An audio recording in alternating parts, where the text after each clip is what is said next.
Electronic voting machine के इस्तेमाल पर हुकूमत, ऑपोजिशन और इलेक्शन कमीशन में खलीज बढ़ती जा रही है। हुकूमत अगले इंतखाबात हर सूरत इलेक्ट्रॉनिक वोटिंग मशीन से कराना चाहती है। हुकूमत का मौक़िफ़ है कि इलेक्ट्रॉनिक वोटिंग मशीन के इस्तेमाल से धांधली का रास्ता रोका जाएगा, जबकि इलेक्शन कमीशन और ऑपोजिशन को इस पर शदीद एतराज़ात हैं। ऑपोजिशन कहती है कि इलेक्ट्रॉनिक वोटिंग मशीन से ही तो धांधली की जाएगी। इलेक्शन कमीशन भी इलेक्ट्रॉनिक वोटिंग मशीन को मुस्तरद करते हुए 37 एतराज़ात दायर कर चुका है। इलेक्शन कमीशन का कहना है कि इलेक्ट्रॉनिक वोटिंग मशीन से ना तो धांधली रुक सकती है, ना वोटर की शनाख्त खुफिया रहेगी। मशीन में छेड़छाड़ की जा सकती है और इसका सॉफ्टवेयर आसानी से तब्दील किया जा सकता है। इलेक्शन कमीशन और अपोजिशन के एतराज़ात पर हुकूमत सख्त गुस्से में है। चीफ इलेक्शन कमिश्नर के खिलाफ भी जारहाना रवैया अख्तियार कर चुकी है। रोजाना इलेक्ट्रॉनिक वोटिंग मशीन के हक में बात करती है। वफाकी वज़ीर इत्तलात ने आज फिर कहा कि इलेक्ट्रॉनिक वोटिंग मशीन तो एक तरह का कैलकुलेटर है जिसे डब्बे में फिट कर दिया जाए।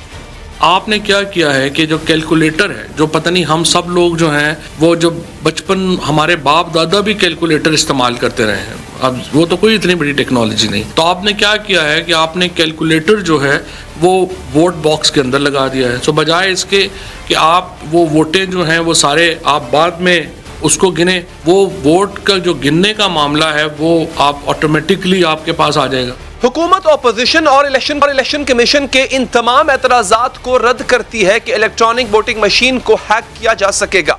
वज़ीर टेक्नोलॉजी ने तो हैकर्स को चैलेंज भी कर दिया कि जिसने इलेक्ट्रॉनिक वोटिंग मशीन हैक कर ली इसे 10 लाख रुपए इनाम दिया। हम एक महीने बाद, 2 बाद हम एक हैकाथॉन भी कर रहे हैं जिसमें कि हम चैलेंज करेंगे लोगों को कि आए इसको हैक करें, आए इसमें कुछ आप इसको कुछ चीज़ इंसर्ट करें, ये मशीन फिर काम करती है या नहीं करती है। आपने किसी ने खोलने की कोशिश की इसको, ये बिल्कुल डिसेबल हो जाएगी। हुकूमत कहती है कि इलेक्ट्रॉनिक वोटिंग मशीन इंटरनेट से मुंसलिक ही नहीं होगी, इसलिए इसका हैक होना मुमकिन ही नहीं है। लेकिन हैकर्स इस मशीन को भी हैक कर सकते हैं जो इंटरनेट से मुंसलिक ना हो। इसके लिए मुख्तलिफ तरीका इख्तियार किया जाता है। बिजनेस इनसाइडर पर एक आर्टिकल शाया हुआ जिसका उन्वान था आपका फोन और कंप्यूटर किस तरह हैक किया जा सकता है इंटरनेट से मुंसलिक किए बगैर भी। इसमें लिखा है कि जब किसी डिवाइस को बिजली से मुंसलिक किया जाता है तो वो इलेक्ट्रोमैग्नेटिक रेडिएशन खारिज करती है। इसकी मदद से भी मशीन को हैक किया जा सकता है। कोई डिवाइस कितनी बिजली इस्तेमाल कर रही है इसका जायजा लेकर भी बताया जा सकता है कि इस वक्त डिवाइस पर कौन सा काम किया जा रहा है। मोबाइल फोन में मौजूद एक्सक्लूमीटर जो मोबाइल फोन की हरकत की खबर रखता है, इसकी मदद से मालूम किया जा सकता है कि मोबाइल फोन पर क्या टाइप किया जा रहा है। एक्सेलोमीटर भी ये बता देता है कि इस वक्त मोबाइल फोन का मालिक चल रहा है या किसी सवारी पर सफर कर रहा है। किस डिवाइस पर लेजर की शुआएं डालकर भी जाना जा सकता है कि इस वक्त डिवाइस पर क्या चल रहा है। इसके अलावा रेडियो सिग्नल्स की मदद से भी कोई डिवाइस हैक की जा सकती है और इंटरनेट इस्तेमाल करने की जरूरत बिल्कुल भी नहीं पड़ती। इलेक्ट्रॉनिक वोटिंग मशीन के माहिर आतिफ मजीद का भी दावा है कि इलेक्ट्रॉनिक वोटिंग मशीन बहुत आसानी से हैक की जा सकती है।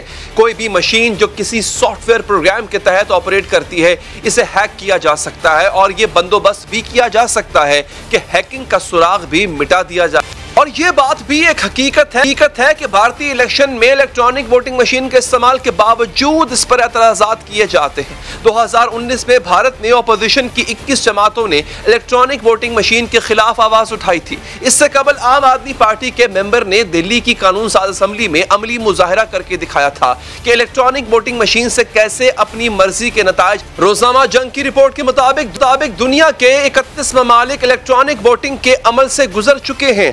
14 ममालिक में इसे इस्तेमाल किया जा रहा है। 11 ममालिक के कुछ हिस्सों में इलेक्ट्रॉनिक वोटिंग मशीन इस्तेमाल की जा रही है। 5 ममालिक में पायलट प्रोजेक्ट्स जारी हैं और 8 ममालिक में पायलट प्रोजेक्ट्स के बाद इस पर अमल नहीं हो रहा। नाज़रीन, इस वक्त जो है वो Brazil, Bharat, Belgium, Estonia, Spain, Namibia और मंगोलिया में इलेक्ट्रॉनिक वोटिंग मशीन इस्तेमाल की जाती है। कनाडा, ऑस्ट्रेलिया, स्कॉटलैंड और जनूबी कोरिया में जुज़वी तौर पर इलेक्ट्रॉनिक वोटिंग मशीनें इस्तेमाल की जाती हैं। Finland, France, Germany, Ireland, Kazakhstan, Holland और नॉर्वे में इलेक्ट्रॉनिक वोटिंग मशीनों के इस्तेमाल के बाद इन्हें तर्क कर दिया गया। इस बात की मुतादिद मिसालें मौजूद हैं कि कोई भी इलेक्ट्रॉनिक डिवाइस हैक की जा सकती है, चाहे वो इंटरनेट से मुंसलिक हो या ना हो। फिर हुकूमत किस बुनियाद पर अपनी इलेक्ट्रॉनिक मशीन के महफूज तरीन होने का दावा कर रही है? पूछेंगे। हमारे साथ वज़ीर पार्लिमानी अमूर अली मोहम्मद खान साहब भी होंगे, लेकिन उससे पहले हम हैकिंग एक्सपर्ट हैं शाहमीर, उनसे हम बात करते हैं। शाहमीर हामिद, कैसे हैं आप? उम्मीद करता हूं खैरियत से होंगे। मुझे ये बताइएगा कि ये जो हुकूमत का दावा है, बाकायदा इस पे ऐलान कर रखा है, 10 लाख रुपए का इनाम दे रखा है कि जो इसको हैक करके दिखाए। इसका मतलब ये है कि हुकूमत अपनी तरफ से तमाम टेस्ट रनिंग पूरी कर चुकी है कि इसको हैक नहीं किया जा सकता, इसलिए उन्होंने इनाम रखा है इस पे। आप मुझे बताइएगा, क्या ये डिवाइस जो कि इंटरनेट से, नेटवर्क से मुंसलिक नहीं है, क्या ये हैक या टेम्पर हो सकती है? जी अस्सलाम वालेकुम, बहुत बहुत शुक्रिया मुझे प्रोग्राम पर बुलाने का। मैं आपके सवाल का जो जवाब है वो इससे देना चाहूँगा कि बेशक उन्होंने अपनी कैपेसिटी में इस चीज़ को इंश्योर किया हो कि वो डिवाइस टैम्पर नहीं की जा सकती, लेकिन फिर भी अगर कोई भी चीज़ पीस ऑफ सॉफ्टवेयर कोड पे चलती है और उसके अंदर हार्डवेयर कंपोनेंट्स इन्वॉल्व होते हैं जो हमारे अपने लोकली मैन्युफैक्चर्ड नहीं होते या थर्ड पार्टी से लिए जाते हैं, उसमें टेम्परिंग का या हैकिंग का खदशा होता है। तो ये कहना मुनासिब नहीं होगा कि उसको हैक या टेम्पर नहीं किया जा सकता, क्योंकि at the end of the day वो चल रही है एक सॉफ्टवेयर, पीस ऑफ सॉफ्टवेयर पे। उसके अंदर ट्रांजिस्टर्स हैं, डायोड्स हैं, उसके अंदर मॉड्यूलर इंटरनल सर्किटरी है। तो ये कहना बिल्कुल भी इस स्टेज पे, क्योंकि एज एन आउटसाइडर मैं इस चीज को बिल्कुल नहीं मानता कि उसको टेम्पर नहीं किया जा सकता। कोई ना कोई तरीका, अगर हुकूमत ने सही प्रिकॉशंस लिए हैं, बिल्कुल उन्होंने लिए होंगे, लेकिन फिर भी हमेशा कोई ना कोई ऐसा तरीका जरूर एग्जिस्ट करता है जो मिस कर दिया जाता है, या कोई ऐसी टेक्निक जो नहीं कंसिडर की जाती, जिसकी वजह से खदशा होता है कि उसको टेम्पर किया जा सके। अच्छा, अब आगे आते हैं कि एक उनका दावा हुकूमत का कि चूंकि इसके साथ इंटरनेट कनेक्टेड नहीं है। अच्छा, इंटरनेट कनेक्ट ना होने की वजह के बावजूद भी वो टेम्पर हो सकती है, या किसी भी चीज को हैक या टेम्पर करने के लिए उसका नेटवर्क के साथ मुंसलिक होना जरूरी है? मैं आपको एक छोटी सी मिसाल देता हूँ इस चीज के बारे में। बेशक वो इंटरनेट से कनेक्टेड नहीं है, उसके अंदर कंपोनेंट्स है, उसके अंदर डायोड्स हैं, रेजिस्टर्स हैं, ट्रांजिस्टर्स हैं, कोई अंदर उसके सर्किट काम कर रहा होगा, कोई आईसीज, कोई चिप्स होंगी जिनके जो उसके अंदर काम कर रही होंगी। बेशक वो इंटरनेट से कनेक्टेड नहीं है, लेकिन वो ये सारी की सारी जो चीजें हैं, ये जो इंटरनल सर्किटरी है, ये इलेक्ट्रिकल इलेक्ट्रॉनिक सिग्नल्स पे काम करती हैं। ठीक है, तो कंसिडर करें एक ऐसा सिनेरियो कि जिस जो इलेक्ट्रिकल सिग्नल्स ट्रांसमिट हो रहे हैं, किसी भी तरीके से कोई इलेक्ट्रोमैग्नेटिक पल्स या कोई रेडियो फ्रीक्वेंसी जैमर के थ्रू उसकी उस पर्टिकुलर डिवाइस की रेंज में ला दिया जाए, जिससे उसका जो एलसीडी पैनल है वो करप्ट हो जाए या उसकी इंटरनल सर्किटरी फ्राई हो जाए। तो इस चीज को हर एंगल की पॉसिबिलिटी को देखना एक तरह से इम्पॉसिबल हो जाता है, क्योंकि आप जिस चीज को जितना सिक्योर करते हैं उतना वो यूजेबिलिटी के पॉइंट ऑफ व्यू से उसका यूजेबिलिटी उसकी मुश्किल हो जाती है। तो बेशक वो इंटरनेट से कनेक्टेड ना हो। अच्छा शाहमीर साहब, अब जिस तरह आप बात बता रहे हैं सर, आप बड़ी अहम बात बता रहे हैं। इसका मतलब एक और चीज सामने आती है कि जो चीजें आपने बताई हैं कि ये इन तरीकों से टेम्पर या हैक हो सकती है, गवर्नमेंट ने शायद अभी तक उन तरीकों पे उसको अभी तक आजमाया नहीं है। एक दूसरा, ये इसको अगर किसी ने टेम्पर या हैक करना है तो क्या उसके लिए एक सर्टेन सेट ऑफ एक्सपर्टीज उसको चाहिए होंगी कि बहुत हाई लेवल का एक्सपर्ट हो, आप जैसा कोई हो, या कोई लेमैन भी इसको कर सकता है, अगर कोई थोड़ा बहुत भी आईटी का नॉलेज जानता है वो भी इसको एक्सपर्ट कर सकता है? मतलब लेट्स से अगर मैं आपसे कहूं कि क्या शाहमीर साहब आप इसको हैक कर सकते हैं, तो क्या ये पॉसिबल है? देखिए, कबल अज़ वक्त ये कहना कोशिश जरूर की जा सकती है, और उसमें सक्सेस के चांसेस जितनी किसी इंसान में एक्सपर्टीज होती है उतने उसके सक्सेस के चांसेस ज्यादा होते हैं उस पर्टिकुलर टास्क को कंप्लीट करने के। तो मेरे हिसाब से अगर किसी के पास इंटरमीडिएट लेवल के बेसिक एंड इलेक्ट्रॉनिक्स इंजीनियरिंग के स्किल्स हैं, या उसी के ही मुमासलत में प्रोग्रामेटिकल स्किल्स हैं, तो उसके लिए ये टेस्टिंग पॉसिबल होगी कि इसको किस तरह से हैक किया जा सकता है, कौन कौन सी पॉसिबिलिटीज हैं जिससे इस पर्टिकुलर डिवाइस को जैम किया जा सकता है या हैक किया जा सकता है। किसी भी तरह की डिवाइस को हैक करने के लिए सबसे पहले तो उसका किसी नेटवर्क या इंटरनेट से कनेक्ट होना जरूरी नहीं है। ठीक है, ये चीज अगर वो किसी particular electrical signal, electronic signals पे काम करती है, या फिर वो उसकी वो या रेडियो फ्रीक्वेंसी पे काम करती है, या फिर वो HF VHF high frequency, very high frequency पे काम करती है, तो उसको उसके साथ टेम्परिंग की जा सकती है वन वे और अनदर। मैं ये बिल्कुल नहीं कह रहा आपको कि हुकूमत ने ये सारी पॉसिबिलिटीज कंसिडर नहीं की होंगी, लेकिन एक ही सेट ऑफ सिनेरियोज में ये सारी पॉसिबिलिटीज कंसिडर करना मुश्किल होता है। एक पर्टिकुलर एरर जो है, या एक पर्टिकुलर मिस्टेक जो है, मुझे सर आखिर में ये बताइएगा, गवर्नमेंट ने इस पे बाकायदा ये चैलेंज दे रखा है, इनाम रखा हुआ है 10 लाख रुपए का कि कोई इसको हैक करके दिखाए।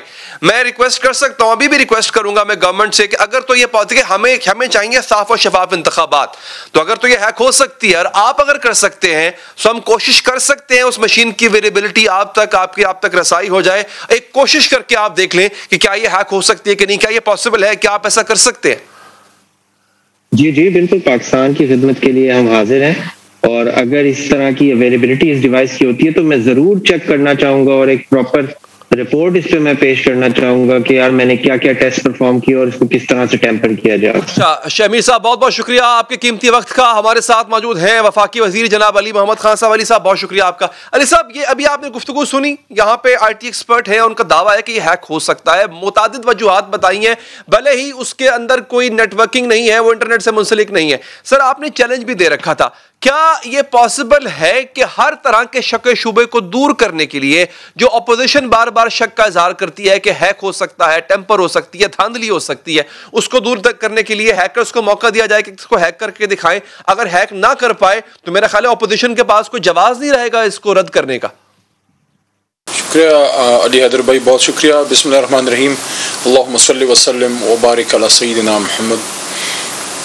देखें, किसी भी चीज का टेस्ट रन करना, उससे किसने इनकार किया है?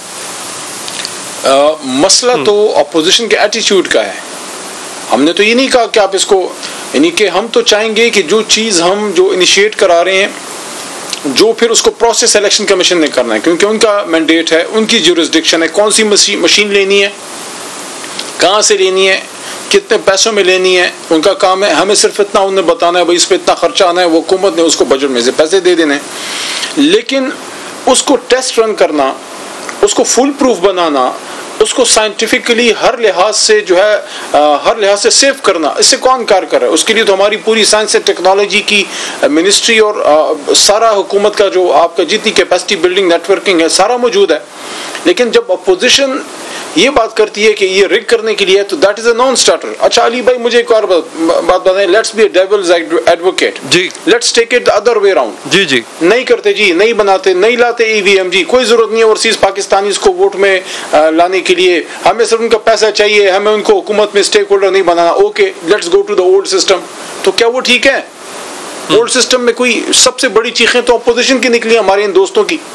तो फिर मुझे एक और बात का जवाब दे दें, अगर ये सीरियस हैं, अगर ये सीरियसली पाकिस्तान के इलेक्टोरल प्रोसेस को फुल प्रूफ बनाना चाहते हैं कि कोई इसको रिग ना कर सके, ना वोटिंग के टाइम पे, ना वोटिंग के बाद, ना वोटिंग से पहले, तो फिर इनसे कभी ये तो पूछ लें, आप माशाल्लाह जबरदस्त आप एंकर हैं और हर तरह के लोगों को आप घेर लेते हैं, इनसे ये पूछें कि आपको बड़ी शिकायत है, आपके साथ बड़ी धांधली हो गई है।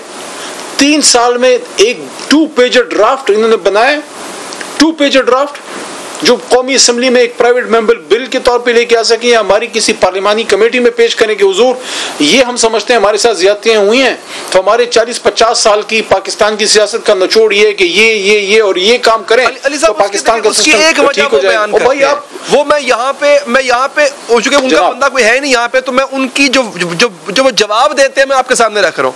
वो ये कहते हैं अली साहब कि जब हम आपसे दूर होते हैं तो आप कहते हैं जी ये बैठ के बात नहीं करने को तैयार, जब आपके करीब आते हैं आप कहते हैं NRO मांग रहे हैं। वो कहते हैं हम करें तो करें क्या, आपके करीब आए तब भी मसला, आपसे दूर जाए तब भी मसला। और आपने एक तरह से तासुर ये है कि आपने धुतकार के रखा हुआ है अपोजिशन को। बिल्कुल गलत बात है, बिल्कुल गलत बात है।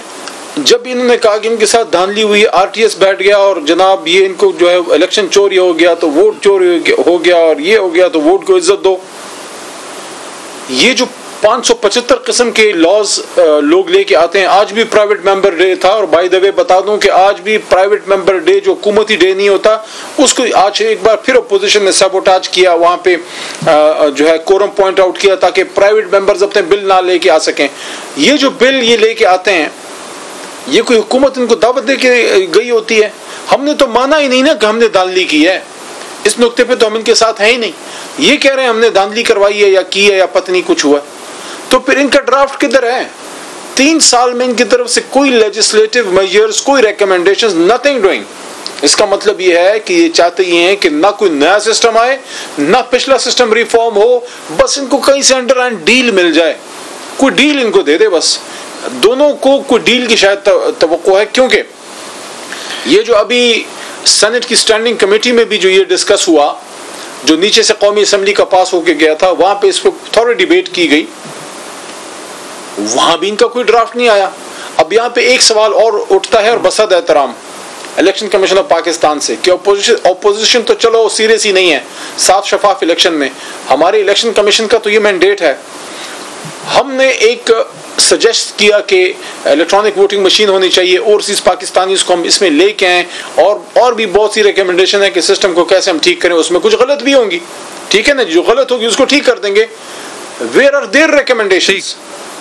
उनकी रिकमेंडेशंस किधर हैं? अच्छा, ये बड़ा अहम सवाल है, जो इसका रिस्पांसिबल है कि पाकिस्तान में साफ शफाफ इलेक्शन हो। Next time when I will have a guest from PMLN, ये बड़ा अहम सवाल है कि आप कोई ड्राफ्ट छोड़े, कोई एक आधी लकीर बता दें, कोई तहरीर बता दें जो आपकी तरफ से आई हो। अच्छा, वो ये कहते हैं जनाब कि आप भी बगैर मुशावरत के आप जो है वो बिल पास करवा लिया करते हैं, लदा बहस है। आखिर में अली मोहम्मद साहब, सर ये अब चूंकि गवर्नमेंट ने ऐलान किया था 10 लाख रुपए इनाम का, इसका मतलब है कि वो अपनी तरफ से तमाम पॉसिबिलिटीज उस मशीन को टेम्पर या हैक होने की वो टेस्ट कर चुके हैं, तभी उन्होंने इनाम का ऐलान किया है। तो सर अगर कोई शख्स दावा, कि मेरे साथ पास जो पहले साहब आए थे वो दावा करके गए हैं, पॉसिबिलिटी हो सकती है ऐसी अरेंजमेंट कि वो जो है वो उस मशीन को हैक करने की कोशिश करें, और क्या गवर्नमेंट फैसिलिटेट करेगी? अगर जो कि गवर्नमेंट ने दावा किया हुआ ना सर, इनाम भी रखा हुआ है इस पे। अली भाई देखें, let's make it a serious business, क्योंकि we are talking about 22 crore अवाम जिन्होंने इलेक्शन में जाना है 2023 में, 2 साल बाद। मैं समझता हूं कि एग्जैक्टली हर कोई अपना अपना रोल प्ले करे।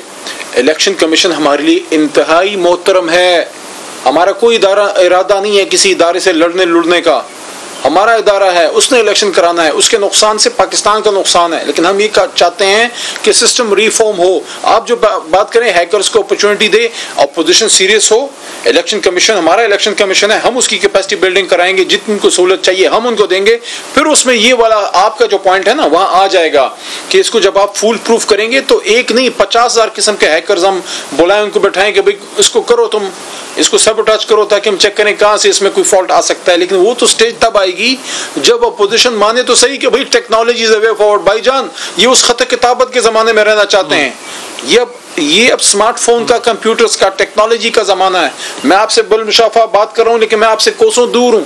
ये क्यों है? ये टेक्नोलॉजी है, इल्म से, टेक्नोलॉजी से मुंह ना मोड़ें, उसको गले लगाएं, उसमें जो सुकम है उसको निकालें। और आखिरी बात अली भाई, we are not reinventing the wheel, it's about choice. अगर आपने ईवीएम से करना है, एक दर्जन किस्म की मिसालें मौजूद है कि कौन से मुल्क से कौन सी आपने सिस्टम लेके आना है, अपना बनाएं, लेकिन उधर से गाइडेंस ले लें। अगर नहीं बनाना तो फिर 100 बहाने मौजूद हैं। वो कहते हैं कि नियत बद बहाना बस यार, अगर नियत ही नहीं है तो बहाने बेशुमार। अली साहब बहुत बहुत शुक्रिया आपके कीमती वक्त का। यहाँ पर लेंगे एक वक्फा, और आप वक्फे के बाद आपको एक अनोखी डकैती की दास्तान बनाएंगे, हिप्नोटाइज करके, जी हाँ, मबहूत करके जो है वो किस तरह से डाकुओं ने पूरे का पूरा पैसा लूट लिया। और इसके बाद बात होगी क्रिकेट पर। अब इंग्लैंड के बाद ऑस्ट्रेलिया भी पाकिस्तान को दगा देने वाला है, कैसे, ये आपको बताएंगे वक्फे के बाद।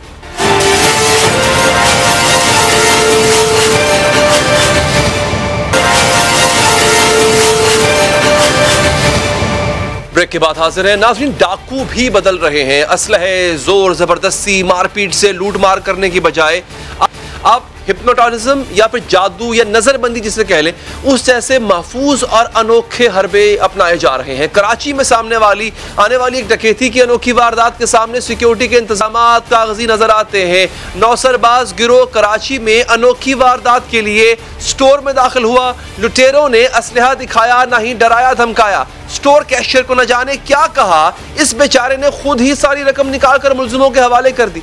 नाज़रीन, मुल्जिमान ने क्या तरीका इख्तियार किया, हिप्नोटाइज किया, चर्ब जुबानी की, या फिर कोई मिली भगत है, ये मामला अभी सी गैर आज़ में है। लेकिन इस वाक़े से पहले भी हिप्नोटाइज करके जो है उसके जरिए जो है कई वारदातें सामने आ चुकी हैं। सितंबर 2019 में कराची पुलिस ने हिप्नोटिज्म और नजरबंदी के जरिए वारदातें करने वाले बाप और बेटे को गिरफ्तार किया था। वाकई की सीसीटीवी फुटेज में नजर आता है कि कैसे वो तिजोरी में हाथ डालकर मार निकालते हैं और दुकानदार बस देखता ही रह जाता है।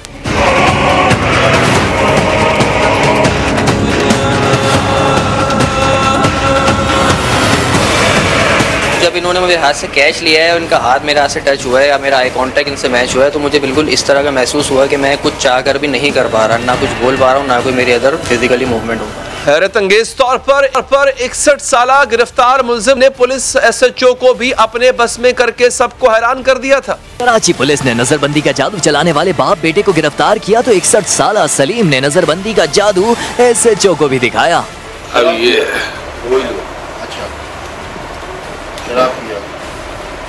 अब ये पैसे वापस दे दिया, हाथ दिखाओ, ये पैसे इसके हाथ में रहेंगे। वाह यार, ये तो बहुत फनकार है।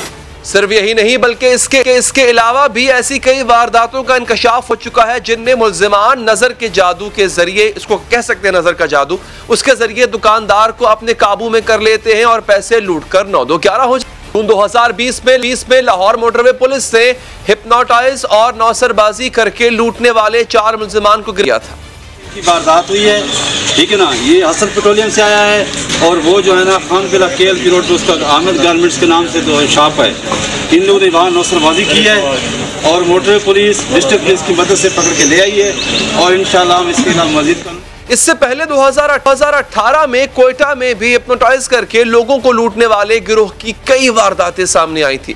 इस गिरोह के हाथों लूटने वाले एक और दुकानदार का कहना है कि मुल्जिम ने आंखों में देखा, कुछ पढ़ा और सब ले गए। चोरी चकारी या डकैती की छोटी मोटी वारदातें तो एक तरफ, हिप्नोटिज्म के जरिए औरतों के साथ ज्यादती के घिनौने जुराइम भी सामने आ चुके हैं। मार्च 2020 में कराची के इलाके सच्चल में खवातीन को हिप्नोटिज्म के करके रेप किए जाने के इंकशाफात हुए थे। मुतासरा खवातीन का कहना है कि मुल्जिम आंखों में देखता था और फिर कुछ पता नहीं चलता था कि क्या हुआ।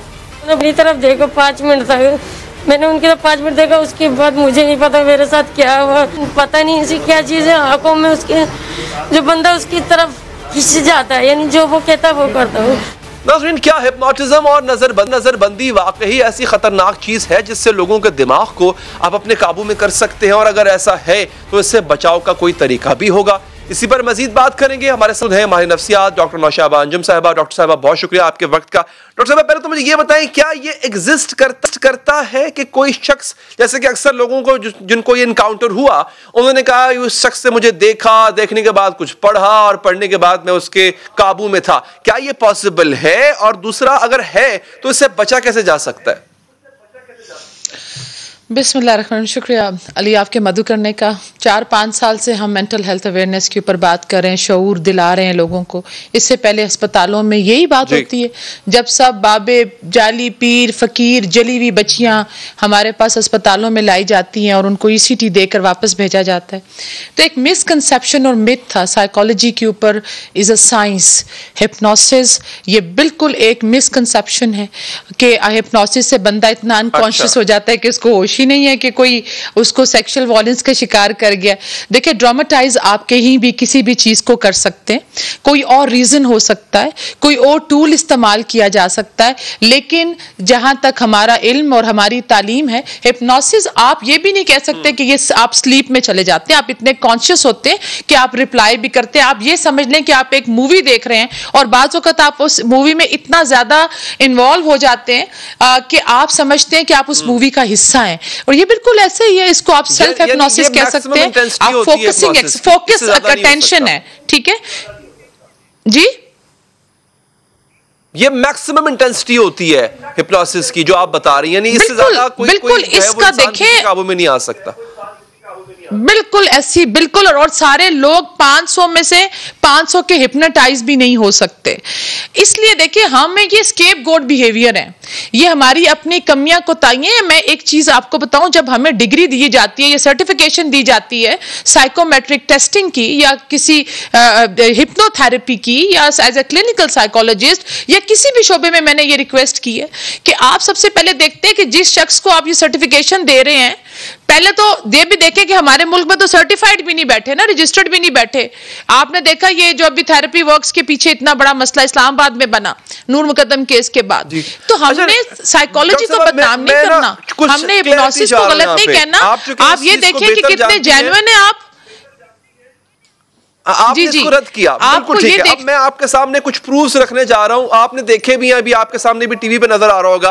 ये मैंने कुछ फुटेजेस चलाई थी जिनमें फॉर एग्जाम्पल एक शख्स, मतलब आपसे अगर मैं कहूं डॉक्टर साहब मुझे अपने पैसे दे दें, आपके अपना फोन दे दें, आप मुझे नहीं देंगी, इस तरह मैं आपको नहीं दूंगा। तो अब मैं फुटेज में देख रहा हूं कि एक शख्स एक बिल्कुल अनजान आदमी को अपनी जेब से पैसे भी निकाल के दे रहा है, अपना फोन भी दे रहा है, मैं मुत्तफिक बिल्कुल नहीं। अच्छा, मेरा सवाल पूरा ले लें आप इसको फिर मुकम्मल जवाब तसल्ली से दीजिएगा। अच्छा, एक और एग्जांपल भी है डॉक्टर साहबा, उसकी वीडियोस आपने देखी होंगी। हम ये देखते थे कि कुछ ऐसे लोग होते हैं, अमेरिका में ऊशू के नाम से बड़ा मशहूर एक आदमी था, वो स्टेज पे खड़े होके कहते हैं जनाब मैं अब ऐसे हाथ करूंगा तो आपको करंट महसूस होगा। हमारे यहाँ भी ऐसे बाबे करते हैं वैसे, और वो बंदा वाकई करंट उसको ऐसा लगता है वो लग गया और वो हिलने लग जाता है और वो तड़पने लग जाता है। ये सब क्या होता है फिर? ये अगर हिप्नोसिस नहीं है या काबू करना नहीं है तो फिर ये क्या है?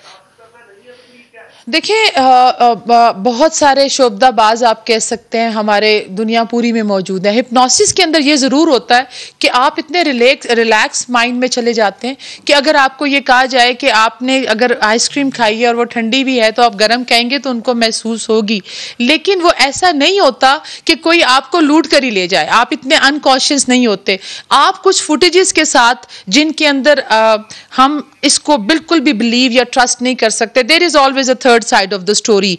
आप कंप्लीट केस हिस्ट्री लिए बगैर, कंप्लीट जांच पड़ताल के बगैर, ये इदारों का काम है कि आप इस बजाय इसके कि हम एक जो काम हो रहा है, आप कितने जेन्युइन है, आप कितने पैथेटिक है, आप में कितना पॉजिटिव रिगार्ड है, ये तो पहले उस जो साइकोलॉजिस्ट या हिप्नोथेरेपिस्ट है उसको पता होना चाहिए। और आप बजाय इसके कि हम, मेरी बात सुने, बहुत सारे ऐसे लोग हैं, एंजाइटी, डिप्रेशन, हमारा जो सब्सटेंस अब्यूज है, ड्रग्स में हिप्नोसिस इस्तेमाल होता है और बहुत कामयाब है। ये अब से नहीं, हजारों साल पहले की टेक्निक है। ये बिल्कुल ऐसे है जैसे आप डे ड्रीमिंग करते हैं, और इसमें ऐसा भी नहीं है कि कोई आपको लूट कर ले जाए और आपको पता भी नहीं है। हमारी खवातीन, देखिए मैं आपको एक बताया, इसकी एक मिसाल मैं आपको देने लगी हूँ, जिन्नात का जैसे कहा जाता है। अब वो कहते हैं जी कि तमाम खवातीन में ज्यादा आता है और मर्दों में कम आता है। देखिए, कन्वर्जन डिसऑर्डर के ऊपर बात हो गई थी, हमने समझ लिया कि ये साइकोलॉजी नहीं मानती इस किस्म की किसी बात को, और वो फिर प्रूफ हुआ कि इसके पीछे साइंस है। इसी तरह कि ये जो इस किस्म के वाकयात है, इसमें क्रिमिनल जो माइंडेड लोग हैं, जो कि आपके उनके पास और बहुत सारी टेक्निक्स हैं। जी ठीक, हम बारी बारी एनालिसिस करते हैं। जो वीडियोस मैंने दिखाई, एक वाकया मेरे अपने वालिद साहब के साथ ये हो चुका है। वो गाड़ी में जा रहे थे, उनको एक शख्स ने रोका जिसने अपेरेंटली वो मलंगों वाला एक लिबास पहना हुआ था, और मेरे वालिद साहब बताते हैं कि उसने मुझे रोका, उसने मुझसे कुछ बातें की और मेरे जेब में उस पर कुछ 30-40 हज़ार रुपए थे। मैंने निकाल के उसके हाथ में पूरा वॉलेट दे दिया, वॉलेट वापस भी नहीं लिया, दे दिया। ये उनकी जुबानी है, मुझे तो उनकी बात पे यकीन है। एक अच्छा, मैं आपको मैं एक वीडियो दिखाता हूँ, आपने देखना है उस वीडियो में। इधर तारिक साहब दिखाइएगा वो वीडियो जहां पे कैश काउंटर पे खड़ी, ये देखिएगा, इसको आपने एनालाइज करना है कि ये क्या हुआ, फिर मुझे बताइएगा। दिखाएं जी।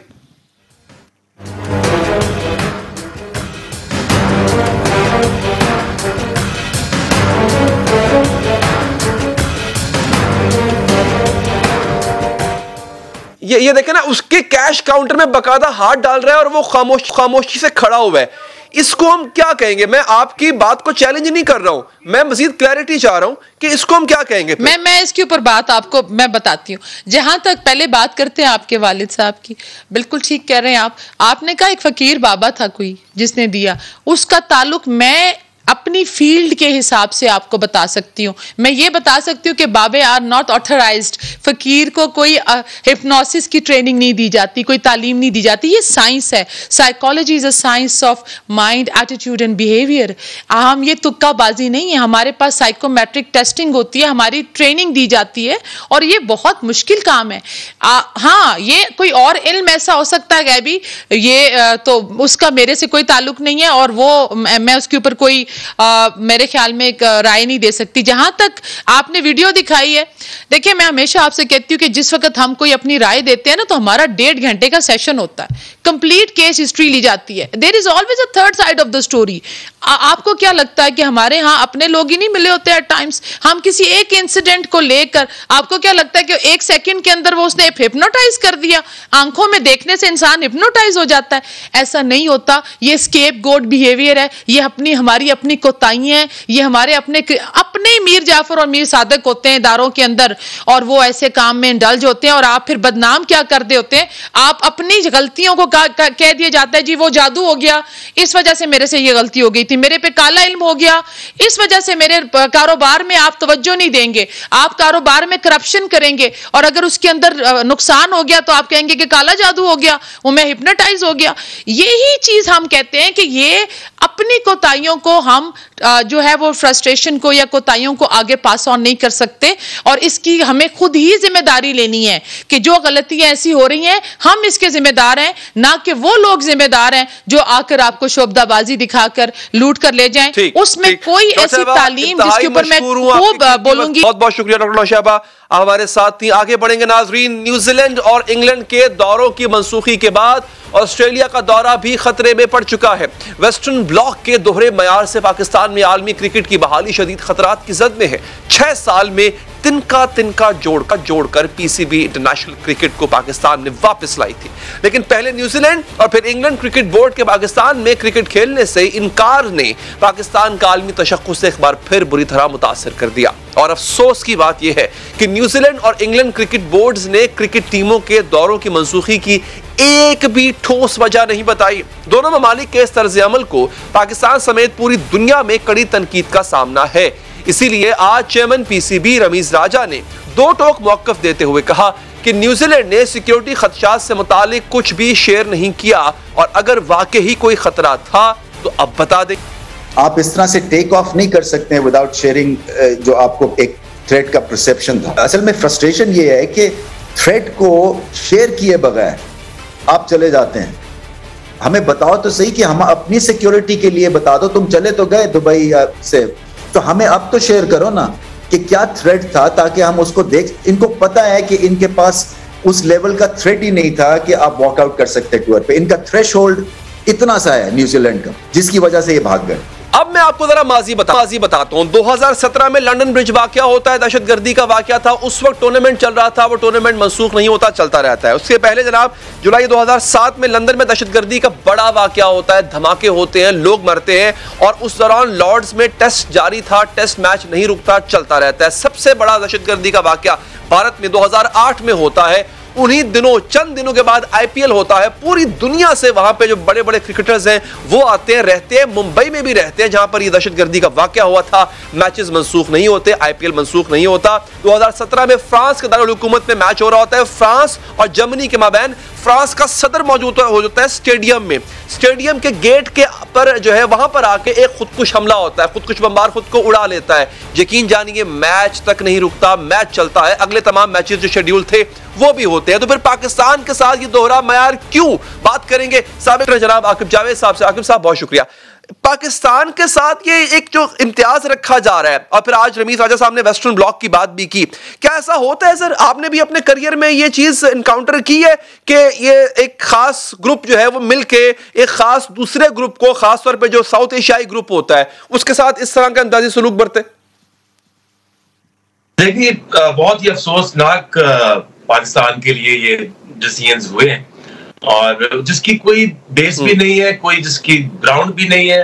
सारे पाकिस्तानी, सारे लोग, इवन के इंटीरियर मिनिस्टर से लेकर सारी एजेंसी ये कह रही है, क्रिकेट बोर्ड ये कह रहा है, आपका चेयरमैन क्रिकेट बोर्ड ये कह रहा है कि हमें क्यों नहीं बताओ तो सही कि वो थ्रेट लेवल किसने थ्रेट की, कब की, उसमें क्या हकीकत है, और वो कह रहे हैं कि हम तो वो कभी भी नहीं बताएंगे। तो इसका मतलब क्या है?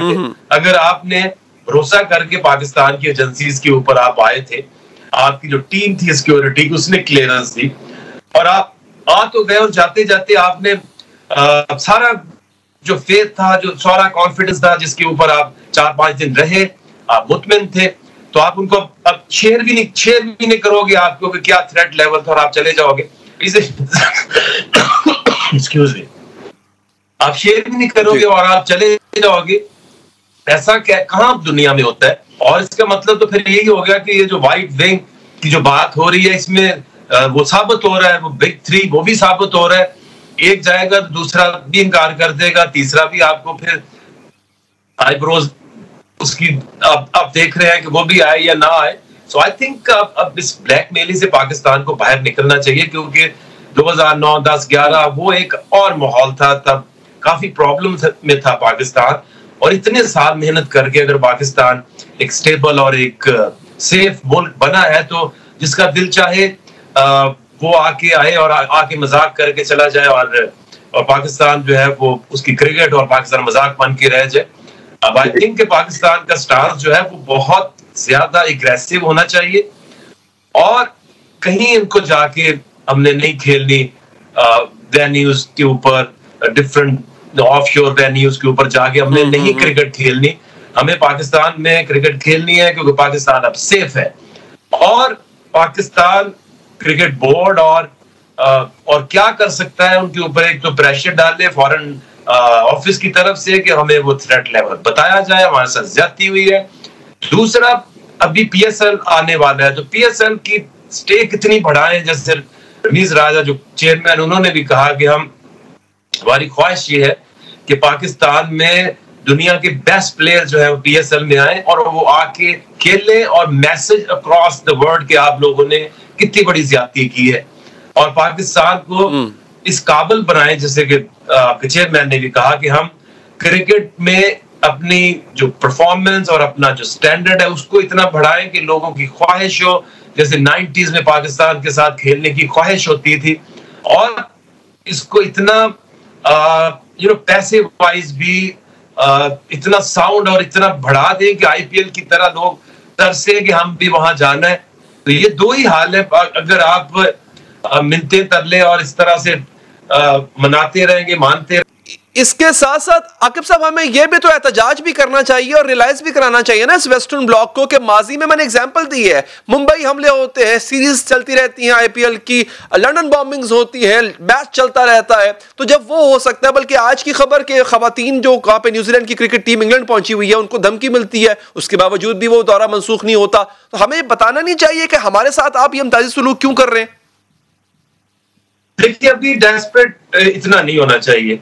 जो सबसे बड़ी शटअप कॉल हो सकती है वो है पीएसएल के अंदर जो 6 फ्रेंचाइजीज हैं, उसमें से कम 30, 35, 36 प्लेयर्स होते हैं फॉरेन, वो इतने तगड़े हों, और वो जब इतने बड़े एक ग्रुप 36 लोगों का पाकिस्तान आएगा, उससे बड़ा कोई मैसेज नहीं हो सकता कि पाकिस्तान अब सेफ है या सेफ नहीं है। ये वैसे आपका अच्छा मशवरा है कि पीएसएल में बड़े बड़े नाम आने चाहिए हमारे पास, और हमें किसी की और की मिन्नतें ऐसी करनी भी नहीं चाहिए। अब खबर ये आ रही है कि जो श्रीलंका की मिन्नत की जा रही है कि जी वो आ जाए यहाँ पे, और वो किस तरह से पाकिस्तान का जो है ना वो फेस सेविंग हो जाए। ये एक अच्छा डिसीजन है आप समझते हैं, या फिर हमें जैसे कि आपने कहा कि पीएसएल में ही हमने बड़े बड़े प्लेयर्स पैसा लगाए, पैसा फेंके, बड़े बड़े प्लेयर्स को लेके आए, ऐसे ऐसे नाम लेके आए जिनको दुनिया जिनकी फैन है, तो हमें मिन्नतें नहीं करनी चाहिए। अब श्रीलंका भी इसमें शामिल है। देखिए, वही तो आप अगर देखें तो पहले 2017 में फाइनल आया, फिर आगे मैचेस बढ़ते गए, तो इस दफा तो सारा पिछले 2 साल से तो सारा पीएसएल इधर होना था, फिर ये कोरोना की वजह से चीजें खराब हो गई। तो आई थिंक जैसे जैसे आपके स्टेडियम्स कंप्लीट होते जाते हैं, आपने मुल्तान में भी मैचेस देखे, आपने पिंडी में भी देखे, आपने लाहौर और कराची में भी देखे, इसी तरह जैसे पेशावर में अभी स्टेडियम अगर कंप्लीट होता है तो वहां भी आप मैच करा सकते हैं। कोयटा का स्टेडियम है, उसमें भी लाइट्स वगैरह उस तरह से लगाएं, तो असल मजा तो पीएसएल का तब आएगा जब ये होम एंड अवे बेसिस के ऊपर ये खेली जाए। ठीक है आकिब, बहुत शुक्रिया, आप हमारे साथ मौजूद थे। एक वक्फा लेंगे, वक्फे के बाद आपको बताएंगे कि बिलाखिर पता लग गया है कि इसराइल ने ईरानी साइंसदान को क्यों, कैसे और किस तरह मारा। ये हम आपको बताएंगे इस वक्फे के बाद।